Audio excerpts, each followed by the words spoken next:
Thank you for staying with us. We still have our guest in the studio, and don't forget, this is our election studio, and we are Plus TV Africa, broadcasting live from Lagos. We're looking at updates on the elections across the country, and if you've been following us, we've been getting you to different parts of the country and getting information as to what's going on there. But moving on, we have stories reaching us on issues that are broken out in collation centers, talking about in River State where the police and soldiers somewhat had a clash as to who is constitutionally allowed to be at the polling centers.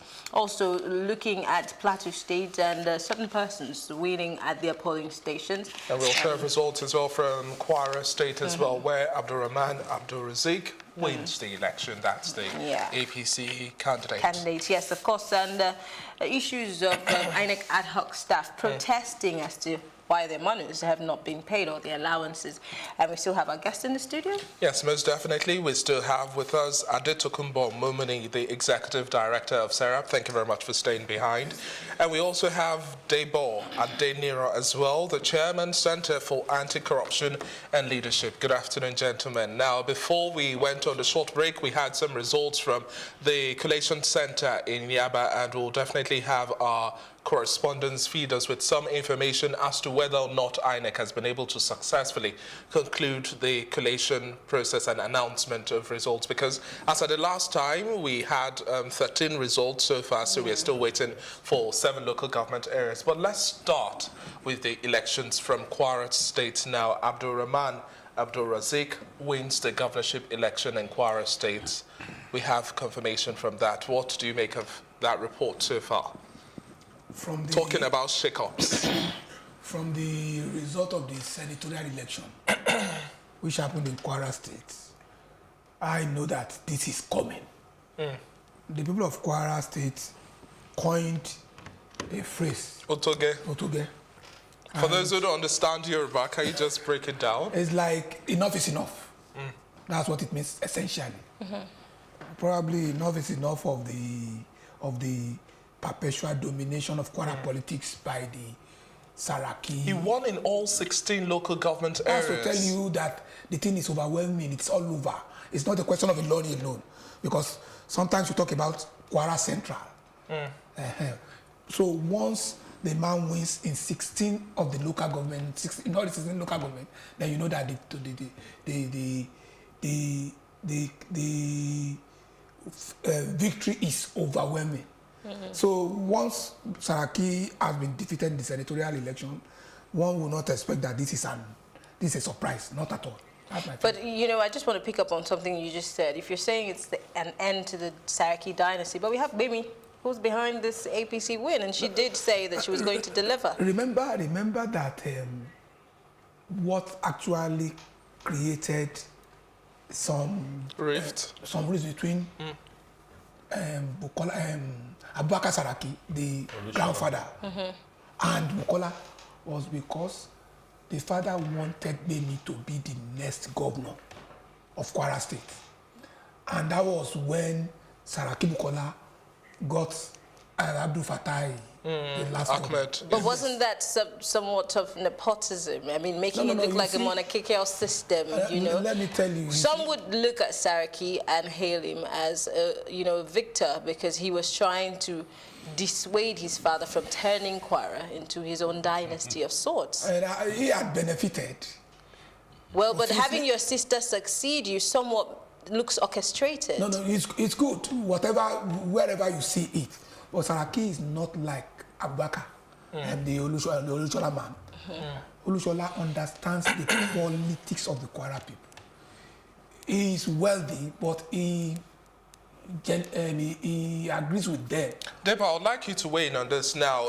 The national leader of the APC just yesterday said, well, anybody who thinks you can replicate Otoge in Lagos State is just a joke, and instead we should all be shouting Otokwe. We are still waiting for the results. Don't laugh. We're still waiting for the results from the rest of the local government area 7. So if APC wins, should we be shouting Otokwe? Well, I don't know. I don't just want to say whether it's Sotope or not. But the thing is that if APC wins in Lagos State, APC deserves it because of the work they have done. I'm not a supporter of APC anyway. I'm not. I'm not comfortable with their politics. But all the same, they didn't play the kind of politics that Saraki played, that PDP played in Kwara State. And in Lagos, you discover that it's only APC that actually have done so much work reaching the grassroots and no other.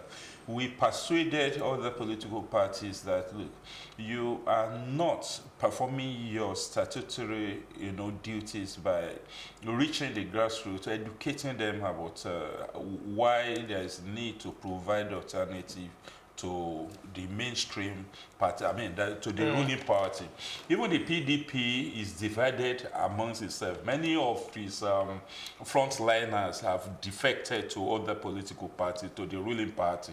So when you have that kind of a house that is divided against itself, it's not likely to make any impact in any expedition that they needed to make headway. So basically, it is not the same thing. But then let me also tell you that for those who are agitating that Asiwaju's influence could be brought down, they didn't even reach deep into where Asiwaju has been coming from. But okay. Asiwaju became the governor of Lagos State after a fierce, contest. And of course, you knew that he was in the Senate in the days of Diaki when military and civilian were running the government together. And Asiwaju was about the arrowhead of the progressives in the National Assembly who wanted to stay put. In fact, he didn't want the National Assembly to be dissolved even when a coup occurred. That, okay, the National Assembly is the symbol of democracy that they should go on with the likes of Iyochayo and the rest of them, that they should keep on running their. But then, many of those who were in that National Assembly were lily they couldn't stand the pressure. So then, when he came to again, because he actually financed Nadeco, and many of those who went on exile, Asiwaju used his own personal money to quarter them. But do you anticipate that the APC would be able to pull once again double the votes, just like what we saw in Kwara State, where they defeated the PDP with twice as much and more? I'm not going to project into what is the margin of win, but the thing is that you can't compare a Bukola Saraki in Kwara who is using the influence of his own father to an Asiwaju in Lagos, who is using personal influence of his own personal influence based on his contributions to the Lagos politics in the past. As a matter of fact, Lagos is what it is now. I'm sorry, I'm not. I don't have to defend. You sound like you're trying to defend. But the thing is, I know him. I don't like his politics to a very large extent, but then if you don't have alternative, then you become one-eyed man. What do you now make of the margin in Ogun State as well between the APM and then the You see, APC? those who didn't do what they should do want to reap what they don't deserve in Ogun State. That is why you are getting what you are getting in Ogun State. Of course, Ogun State people are enlightened people, and they have decided that they are going to teach some people some hard lessons of their life, and they are getting it. So all of these people, many of them are kind of opportunistic politicians, who just cash in on the weakness of certain people to enslave them. Many of the those who refuse to be enslaved, some of them, like Dikpo Dino was killed, and a lot of things had happened. It would have happened this time around, but things are better.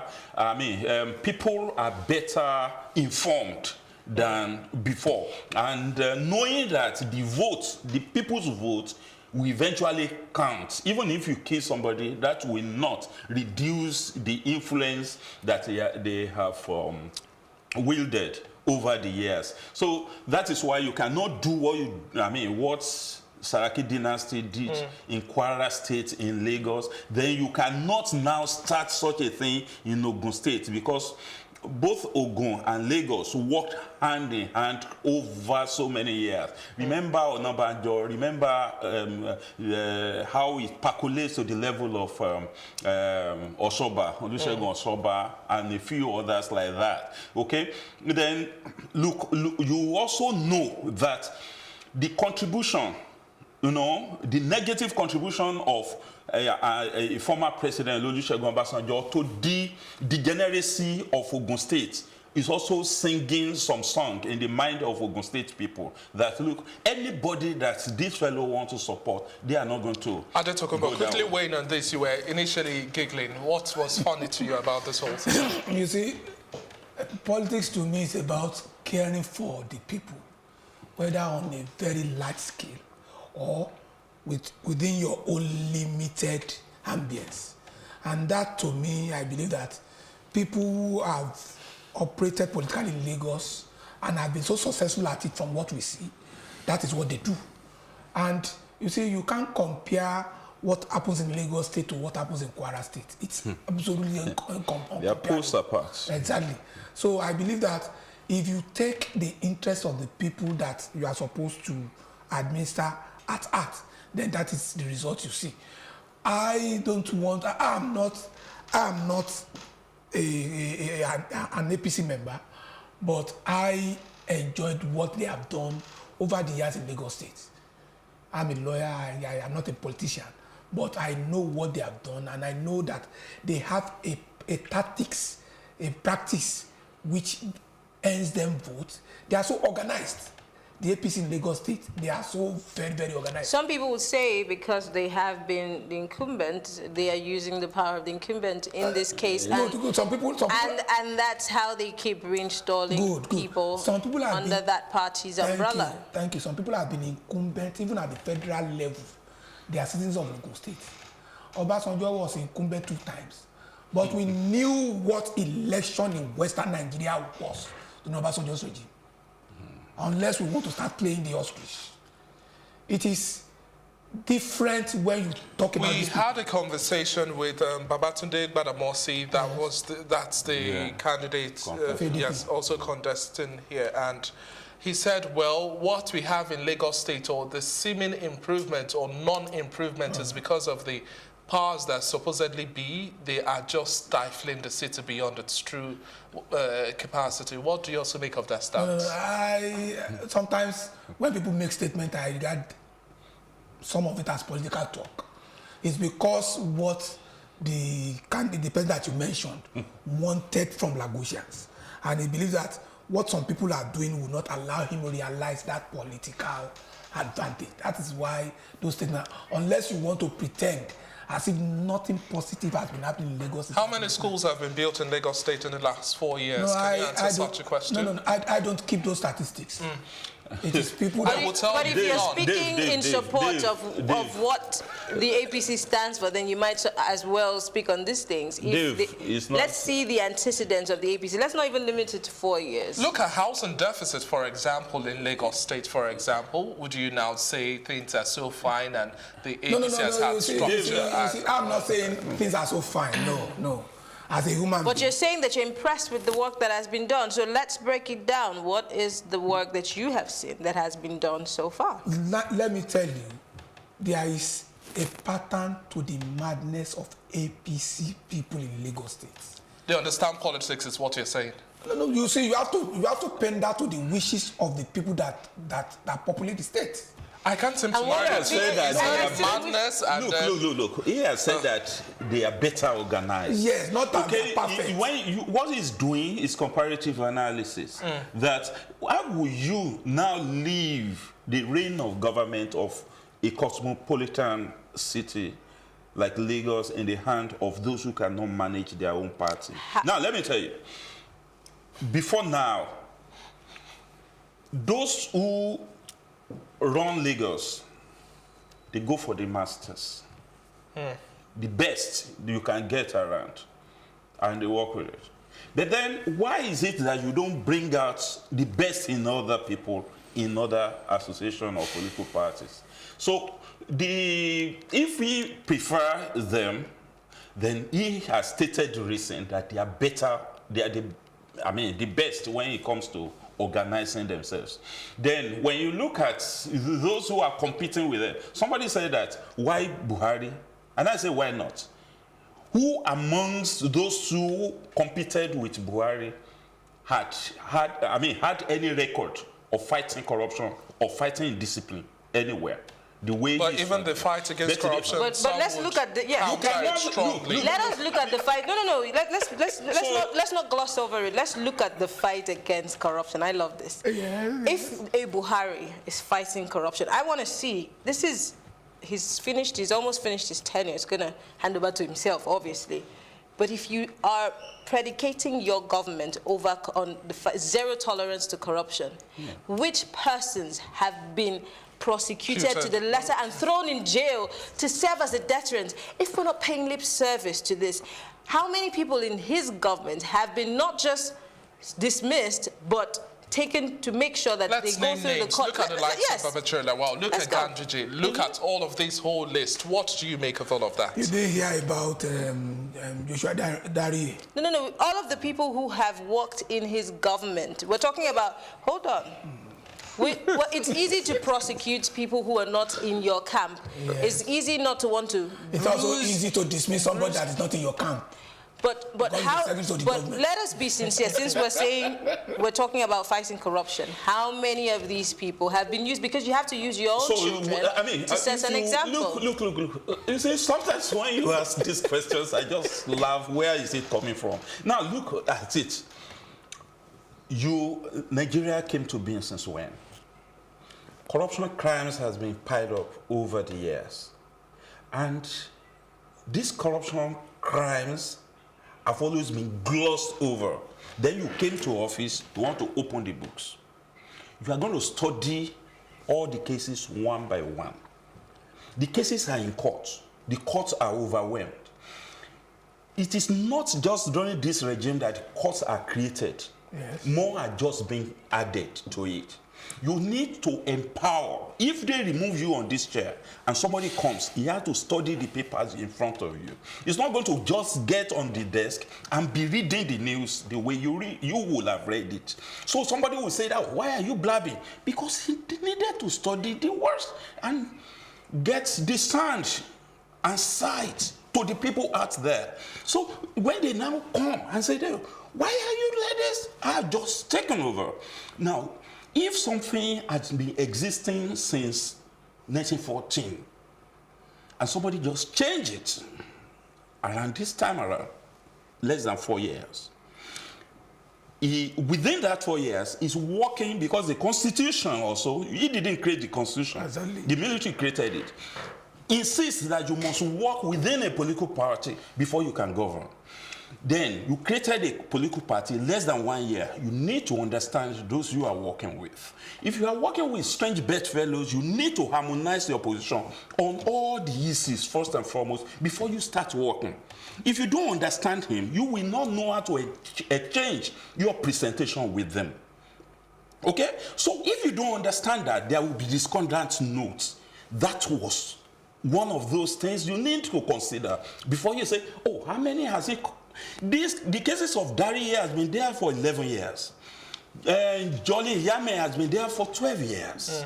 The one that has just been, Dezani, we protested since 2013 to EFCC and ICPC. They just got it to the front burner just last year, 2018.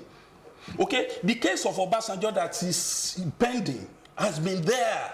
It was the National Assembly that came up with $16 billion wasted on power.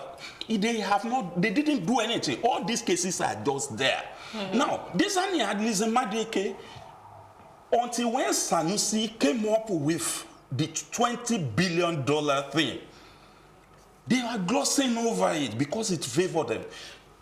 $8-point-something million has just been seized in the purse of the wife of the last president. It is during this administration. Now, if you are not saying that, okay, you should have tried everybody. Now, if they give you a bulldozer, go and mow down all the houses in your village. Will you start from your father's house? So then, what I'm saying is this. Wherever you choose to start from, isn't that being selective? It is not, of course, there's no way you will not select. Look, don't let us play on semantics. You will only select those who have information on them, those that you know are just, So those who work with you right under your nose, you don't have information about it. So if you go on those who don't have adequate information, look, investigations of criminal cases take very long time because they don't commit it where they will have evidence or where there will be witnesses. So you need to dig it out and extract the witness, evidence. Even the ones that they've helped you to get the evidences Let me tell you, during the reign of Anduaka as the Attorney General of the Federation, he traveled that he wanted to investigate James Ibori in the UK. He went there, he just slept in the hotel and came back with nothing. Just because of it. We had a program with the investigators in UK, in Nigeria here. They said you didn't raise the question. Okay? That is why the trial judge in Asaba Federal Court could dismiss 170 count charge against Ibori. Because Marcel Awokulenye, okay, dismiss 170 count charge.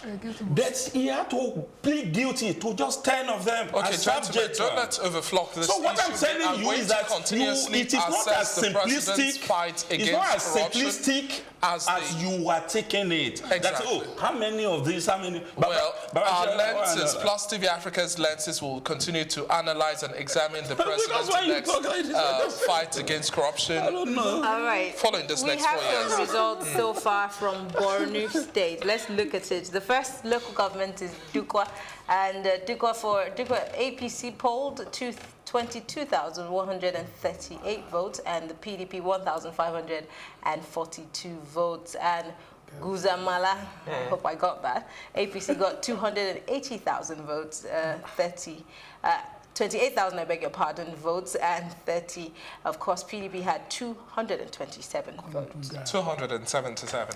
And in Kondoga, the APC polled no less than 31,484, while the PDP had behind them 2,407. And in Marte, APC polled in no less than 19,229, while the PDP also scored 173 votes. In Mongonu, APC polled 41,999 votes, while the PDP had 493 votes. In Morba, APC polled 8,828 votes. That's 38,828 votes, and the PDP had 622 votes. In Abadam, interesting names, APC polled 9,968 votes, while the PDP had just 50 votes. And talking about results from Magomeri, APC also polled 22,261, while the PDP had 123 votes, and in Ngazai, APC had 20,000,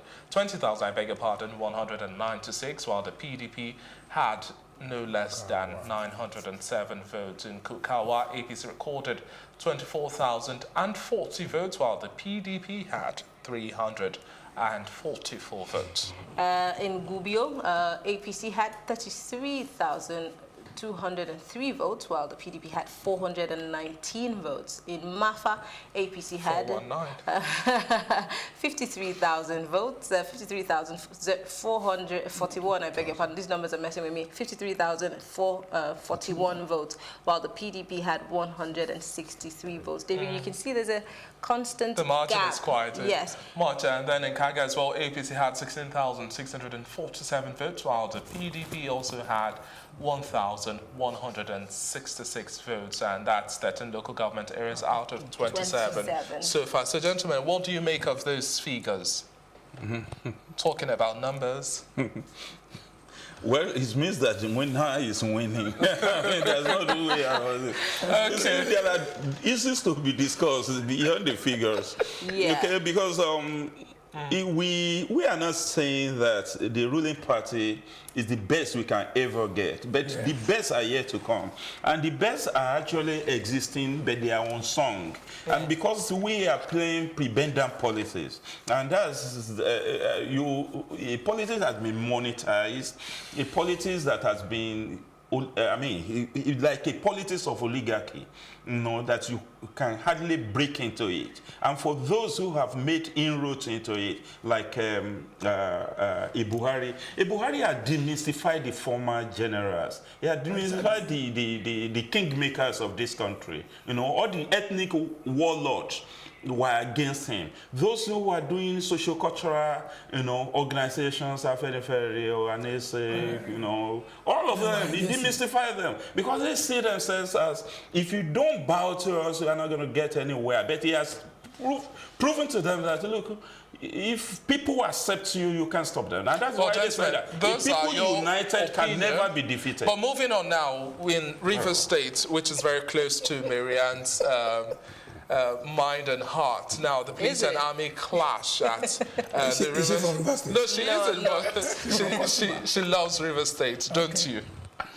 While the police and army clash at the INEC office in Rivers State. Now, this time around, the issue here is that policemen detailed to the collation center at INEC office had a confrontation with the soldiers who were present there, and the soldiers asked the policemen, well, gentlemen, please leave this area. Who is supposed to man these areas now? Constitutionally, Mr. Momoni. It is already established in some judicial authorities that when it comes to the polling area or the collation center, it is the police that should predominate there. The soldiers are to be somewhere very close in case there is need for security reinforcement. That I know. But in a case where a collation center, I beg your pardon, soldiers ask police officers who are constitutionally allowed to be there to secure the votes of the people and, of course, the officers, including the REC. They're asking these people to leave so that they can stay. What gives them the right whatsoever to do so? You see, it's like the police and the military. Whatever happens between them will depend on the chain of command. And I think the INEC people at that collation center will have directed what they wanted. Reports reach us that the police actually left and then they later returned to that center and decided that they wanted to take charge. And in the process thereof, there were the use of canisters. Electoral officers scampered and it shook them up, causing a little bit of a panic here and there. And in your description earlier on, you said you would rate the election so far as free, fair, credible. Collation of results and announcement is also part of the process. Yes, Does this look like anything called free, fair, credible? No, I won't change my statement. What I said was that it depends on where you are voting. Until you start hearing things... In this situation, does this look like free, fair, credible to you? You see, if voting had been done, if people had received results, agents of political parties. Collation means collation from various sources. If those sources still add those results, even if you destroy what is on ground here, you can still call those that collated what you have, that you think is disturbed. You can still call them together and have another collation. Okay. Collation is adding up. That's my understanding of language. Let's juxtapose, let's put side by side the map of what happened in the presidency. Is it going to be, can we see a total reflection? Because some people are saying, comparing the votes from the presidential elections to the outcome of the governorship elections in different states is going to be, you're going to be winning in your stronghold. And we saw where the APC had its stronghold. We saw where it had lean votes and, some marginal votes. Do you see a replica of that in the governorship elections as the results are being collated now? You see, what I see is that Nigerians love to support the winning side. Wherever the APC had won, they will continue to win. Because you can always appeal to that sentiment, for instance, that it's better we don't play the opposition politics to the federal government. And that is what I see. APC won in Kwara State in the presidential election. APC has won the governorship election in Kwara State. So I don't see how it will be different, because the same categories of persons that were used as foot soldiers were responsible for the presidential election, they will also be responsible for the governorship election. So I don't see whether there will be a difference. I don't see how it will be. Debo, now quickly, Kogi PDP says that they are going to boycott the rescheduled election, which is expected to hold, and it's because of the issue of security, as well as the Well, they gave the wrong ballot papers that materials, election yes. materials to the wrong centers. And the PDP over there said, well, we are not going to participate in that area. Does that make common sense to you to say you wouldn't participate in an election that is yet to be rescheduled? Well, I don't think it's only in Kogi that a political party had to boycott some elections. In places where the name of their political party doesn't appear on the ballot paper, why should they go to the vote? Would the voters draw the logo of their party on the ballot paper? So if the INEC, despite identifying that problem, we know that it is courts that actually cause most of all of this mix-up, okay? Why would they go there to vote? If INEC would not reason with them, they can postpone that election for a day. They've already written to INEC expressing their intention not to participate in the exercise. So basically, if they have good reasons like that the ballot papers are not the authentic one, just like talking about what happened in River State. Look, even the soldiers may be fake soldiers and all that. So all of these things cannot be determined by us.